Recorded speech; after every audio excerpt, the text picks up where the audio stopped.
Hi there. Welcome to the From Lab to Launch podcast by Qualio, where we share inspiring stories from the people on the front lines of life sciences. Tune in and leave inspired to bring your life-saving products to the world. Hey, everyone. Thanks for joining the show today. I'm Kelly from Qualio, and I'm your host here at From Lab to Launch. If you haven't already, please subscribe and give us a review on Apple or Spotify. We'd love that. If you want to be on the show, please see the application linked in the show notes. We've had a lot of people reach out, and it's been a pleasure to connect with you.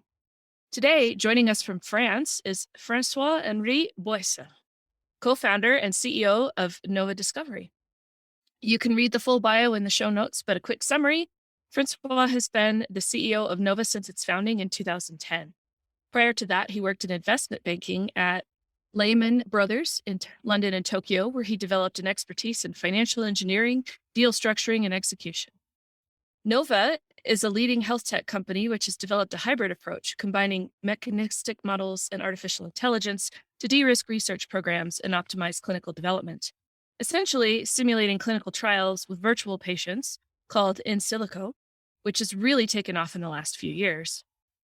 Ginkgo is Nova's unified silico clinical trial simulation platform. We'll dive into the details and applications with our guest, François. Let's bring him in. Good afternoon, I think, for you. Good afternoon, everyone. We love hearing how companies launched. Tell us the story behind Novadiscovery.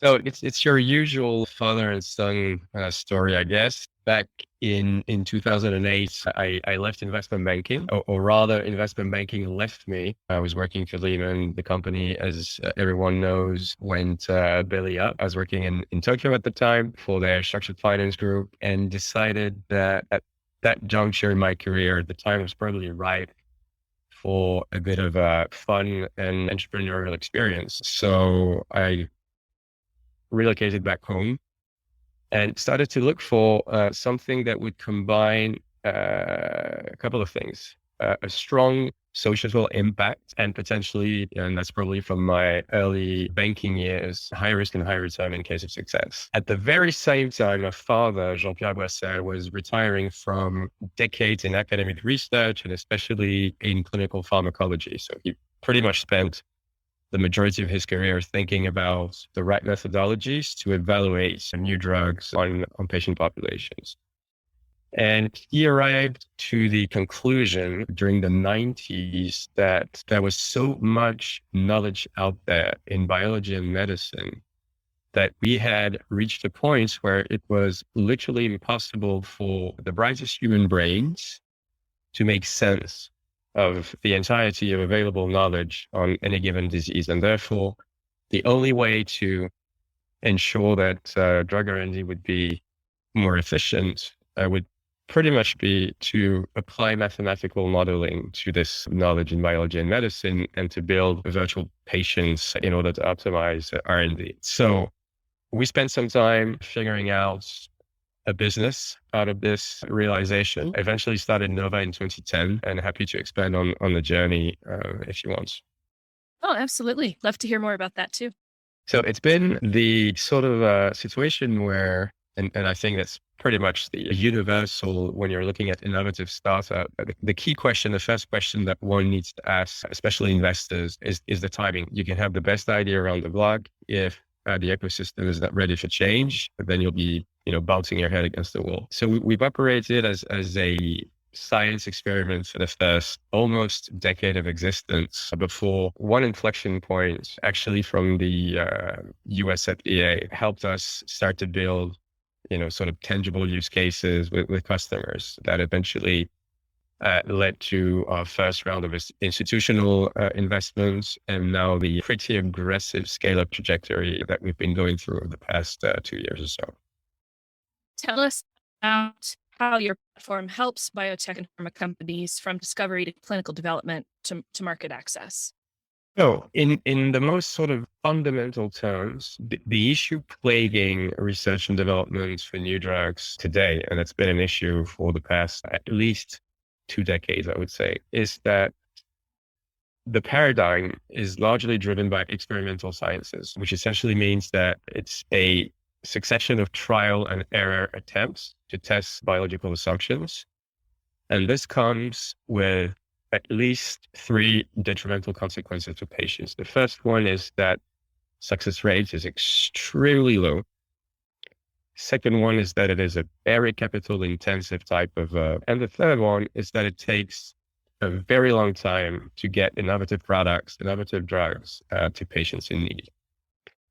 And in its simplest terms and most fundamental way to put it, I guess, Nova's mission really is to instill an engineering mindset into this whole drug R&D paradigm. So therefore, give biotech and pharma companies with our Ginkgo clinical trial simulation platform the ability to model, simulate, and predict in a much more efficient way than would otherwise be the case with more conventional experiments. So I'm not saying that we intend to replace trials on human subjects. This is not desirable for many different reasons, but what we want to achieve is, thanks to the predictive capability of the platform, make sure that we help those companies design more targeted trials, focusing on patients who are likely to respond to the product and thereby accelerating the timelines so that patients can have access to those innovative drugs in a much faster way. It's interesting. So in that modeling and such, then I would imagine you would want to use maybe existing clinical trial data and things to sort of teach the model then? How does that, I guess, without getting too far into proprietary questioning, I'm curious, how does the model know? What sort of existing data do you leverage for that sort of thing? So that's a very good question. And there's actually a catch. We're not using data as an input to build those predictive models. We are extracting and manually curating knowledge from scientific articles. What we want to build when we build a disease model is effectively a map of all biological entities that are known to be involved in a particular biological process or series of processes. And the functional relationships between those entities. So it's a causal paradigm. We call this mechanistic modeling or causal modeling, as opposed to AI, which, as sophisticated as it may be, at the end of the day, you rely on correlations and they tend to break down in biology. This is not to say that we're not using raw data, whether preclinical or clinical, at any point in the process. We do use them, but once the disease model has been built, the sort of scaffolding, which is derived from scientific literature, we will use data to refine the calibration of the model and then to validate the model's predictive power by essentially reproducing past experiments. So not using at any point the data from the validation set to inform the model design, but rather really try and superimpose simulation outputs with what has been otherwise observed. And if there's a satisfactory overlap, then the model is deemed to be properly validated and we can run simulated trials with it. Wow, that's exciting. Goodness. Your website has some interesting case studies and deep dives, like the one for hepatitis B. Can you tell us more about how your team is applying this technology to problems like Hep B, which has no cure currently? So that's a very good illustration of the points I was making about the value proposition earlier on. We've helped a biotech company optimize the design of a phase 2 on human subjects by running for them approximately 700 different trial designs. So a simulated phase 2 explored treatment combinations. So they wanted to see if their product would fare better with patients by combining it with any available standard of care, as well as optimizing the regimen of those treatment combinations. So looking at different doses, different administration schedules. So at the end of the day, the in silico phase 2 was performed on 78,000 digital patients, with a very interesting characteristic of those in silico clinical trials, which is that your digital patients from one scenario to another are absolutely identical, which is obviously impossible to achieve in real life. And you do have differences, and most of the time that are not accounted for, between the treated and the control group, for instance, or with the trials on human subjects. So we help them essentially identify an avenue to continue their clinical development program by pointing towards what, according to the simulation outputs, was the best combination and the best regimen. So I guess the key value we created in this particular instance was the ability to explore multiple scenarios in a, dimensional space that would be unachievable in real life. Definitely. Yeah. And certainly the modeling I've been involved in my time supporting clinical trial work as a quality specialist, it just felt like there was always one more thing you didn't think of. And when biology is involved, there's always one more thing, right? So Yeah. I love that you can get and to see it 78,000. That's, nobody can run a trial that size.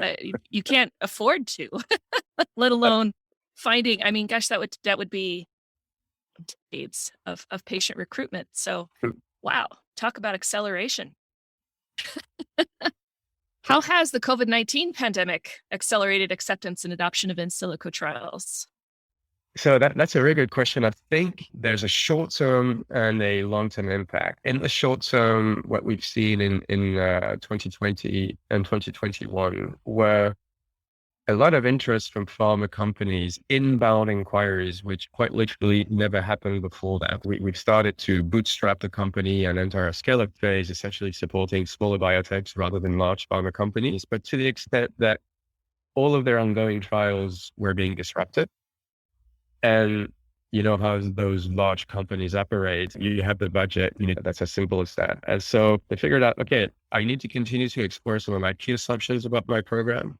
Well, let's try clinical trial simulation. So that was very beneficial from a sort of short-term impact standpoint. And we progressively started to work. And now actually the majority of our deal flow is with large pharma companies rather than small biotech ones. And I think the second interesting impact, the longer term one, is that the COVID pandemic has changed expectations about the duration of clinical development. We have demonstrated to the world that we can do much faster, certainly in dire conditions. And we need to be very careful because, obviously we're dealing with the safety of patients. So I'm not suggesting that we should be cutting corners going forward, but we can do much better and much faster. Absolutely agree with that one. As a founder and leader of this company, what would you say are your biggest challenges or opportunities this year? So challenges and opportunities, that's an interesting one. Opportunities I see opportunities everywhere. There's so many areas and companies that are not yet into in silico clinical trials. So there's, therapeutic areas that we need to invest in and get those conversations going with pharma companies that are still looking into the technology rather than really seriously investing in it. Hopefully there are less and less of those companies. You now see within tier one pharma companies, modeling groups being set up. So that's very positive for us. I guess the one key challenge that we're faced with this year which is a very good challenge to have, is the scale up. Scaling up a company is incredibly difficult. It's incredibly difficult because, you're imposing a cadence on the team, and that can be fairly brutal. You need to be extremely adaptable and comfortable with ambiguity. And that's not necessarily straightforward. You need to ensure that those sort of early joiners and team members rise up to the challenge of evolving towards managerial functions. And you need to continue to recruit as fast as possible while upholding your standards. So that's a key challenge for us. Yeah. Definitely. No, and I'm hearing it's interesting as a quality professional in the space. I would imagine the adoption and the being comfortable with this idea of, modeling in computers and places we can't see. It's not paper. I can't touch it. Right. Like how do you overcome that? The clinical QA folks, in my experience, are among the most conservative among us quality folks. And so I would imagine the idea of that technology is a little scary for them. Excellent question. Fortunately, I have an answer to it. Good. So it's actually a combination of having an established regulatory framework for model validation purposes. So that's something that the FDA has been working on since quite a number of years, actually, historically starting in the medical devices clinical trial space, but gradually shifting towards drug development. The agency has launched in 2018 a pilot program called Model Informed Drug Development, MIDD. which, as far as I understand, is one of the most successful pilot programs in the agency's history based on the number of applications. And what will come out of this program is essentially, using the equivalent of GCPs of good clinical practices, a set of good simulation practices. So that's number one, in order to build trust and confidence. Then the other driver, which really is specific to Nova and our Ginkgo platform, is that the entire modeling framework is fully white box. So even a non-subject matter expert in modeling applied to biology, someone who's essentially in charge of designing a protocol for a future trial, but does not know anything about mathematical modeling applied to biology, that person can trace from the output of the simulation on the platform to each primary source of knowledge and literally extracts of those articles that went into building the model. So in other words, there's a blueprint of this complex mathematical series of equations, which is in text and graphical form that can be understood with someone who knows something about biology and medicine. Incredible. And the perfect answer to those questions. How do you see this technology evolving in the next 5 to 10 years? So I'm now 100% certain that the most difficult in terms of adoption is probably behind us. So in other words, it's not really a matter of if, it's just a matter of when, in terms of widespread adoption within the next 5 years, or potentially, if we're being a bit more reasonable, within the next 10 years, it will become part and parcel of any dossier that is submitted to the FDA or the EMA. Excellent. If you could go back and tell yourself something at the start of your career, what would that be?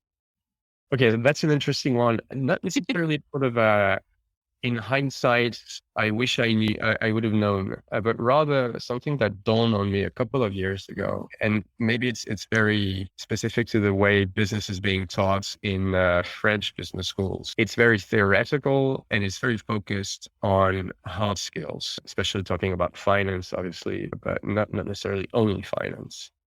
And in order to be successful in your early days, what I've sort of recognized and realized is that you need to be on top of your game from a hard skills standpoint.